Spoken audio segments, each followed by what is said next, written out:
Assalamualaikum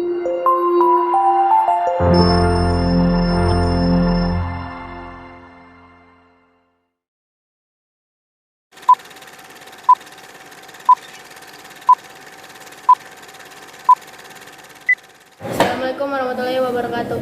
Pemirsa, Wilujeng Patepang Sareng, Angga Aditya Mulia Aryana.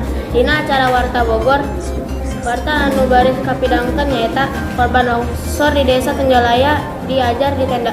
Pemirsa, puluhan sekolah di perkebunan Dewata, Desa Tenjolaya, Kecamatan Pasir Jambu, Kabupaten Bandung, nu dina tanggal 8 Maret 2022 kena kaurup. Masih kene diajar di tenda darurat, maranena teu bisa balik deui ka sakola asal.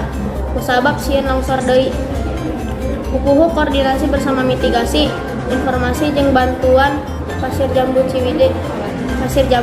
Ciwidey, Tancabuli, Asep Taulani netelakan aya 242 budak sakola dasar nepi ka sakola menengah pertama atawa SMP anu jadi korban longsor. 46 orang diantaranya nyaeta murid SDN Dewata anu sakolana dekat jeung tempat longsor. Maranena ayeuna diajar di tempat darurat khusus pikeun kelas genep anu ahad ieu bakal nyangharepkeun ujian nasional. Disaprak 2 minggu katukang, maranena cicing jeung diajar di imah kepala sekolah SDN Cisondari. Pamirsa, mung sakitu nu kapihatur, Wilujeng Patepang deui dina warta nu bakal dongkap. Amit mundur, amit mungkur. Wassalamualaikum warahmatullahi wabarakatuh.